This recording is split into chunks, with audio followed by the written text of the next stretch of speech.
On, on a slightly, the same thing, but slightly different tack, on UNRWA.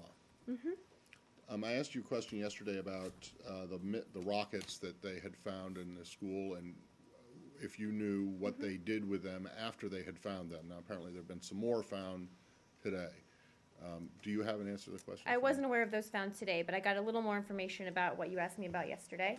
A few points on this. Obviously, UNRWA is a humanitarian organization operating in a very difficult operating environment. That's particularly acute in Gaza, obviously, where there's an active and ongoing conflict. In terms of what happened to them, UNRWA has told us that they asked the local police to remove the rockets from the school.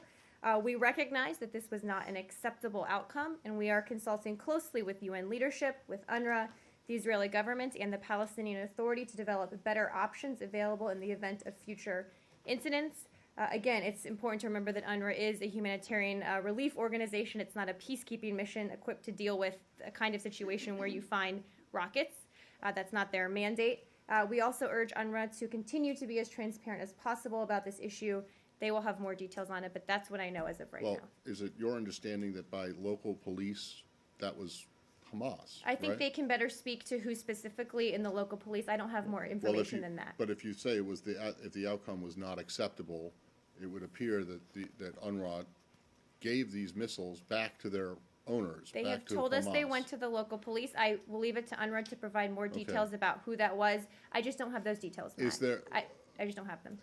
So after this happened, the secretary and people with the secretary in Cairo announced an additional tranche, a big package of aid, including $15 million to UNRWA. Which is an organization that does very important work in terms of the humanitarian situation, not just in Gaza, but elsewhere. I understand, but can you see how to an outside observer, this sounds a bit bizarre? Well, maybe to an outside observer who doesn't have all the facts or understand the details here, but I think I just laid out for you that we don't believe this is an acceptable outcome, that UNRWA is operating in a very difficult situation, and there weren't a lot of good options here, and we are working with them to try and figure out a better outcome in the future. Right, but the facts are pretty clear. UNRWA discovers rockets in its school. It condemns it, informs the UN, obviously, and then hands them back over to the people who are shooting them into Israel. Well, let's not make sweeping generalizations. They've told us they gave them to the local police. Well, but the local police in Gaza are Hamas. Okay, well, Matt, I'm sure UNRWA can provide more details about who specifically they gave them back to, but I would just be careful about making sweeping generalizations, and I check with them about who specifically they were given back. Okay, well, if you say it was unacceptable, I'm assuming that it was unacceptable. But anyway, you ended up still giving I do tend to mean what I say, yes. Exactly. You say it's unacceptable, but you won't say why it's unacceptable, right?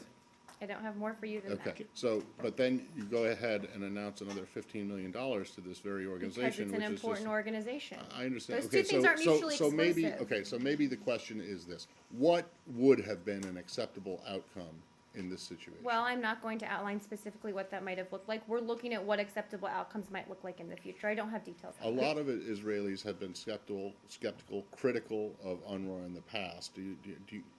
This kind of a situation does not underscore those kinds of concerns? Well, look, again, to underscore here, UNRWA is operating in a very difficult situation, in a difficult environment, and they aren't, to be frank here, equipped to deal with discovering rockets in a school where they were working humanitarianly. So, again, this wasn't a good outcome. We certainly don't think it was, but I would caution people from jumping to conclusions about what UNRWA was trying to do here. We're working with them to try to do better in the future. So you don't believe that this amounts to aiding and abetting of? I would certainly not say that. On this clarification, there was another UNRWA school today that has been hit that was sheltering displaced Palestinians. That has been hit. I'm not sure what the death toll or the casualty toll is yet from that. Do you believe that possibly by the discovery of these rockets, UNRWA schools have now become a target, or UNRWA facilities have now become a target for the Israeli forces? I was just at a meeting with the Israeli ambassador in which he said that under the rules of war, if rockets are hidden in schools, hospitals, medical facilities or homes, they become legitimate targets.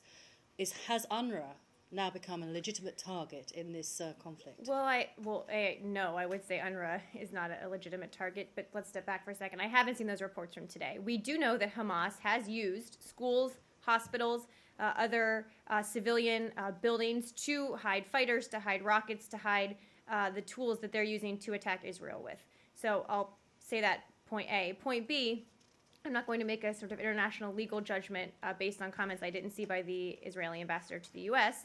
We have said that Israel has a right to defend itself. We've also said that they need to take every effort to protect civilian casualties of Palestinians. So those two things are also true at the same time. I can look into the report about this morning. I just haven't seen it. So, I mean, do you believe that that if Hamas is hiding these rockets in schools and wherever, those then are legitimate targets by the Israelis as they press that campaign? I don't want to say that. I don't want to make that generalization. What I've said generally is that Israel has the right to defend itself, and these rockets are terrorizing the people of Israel.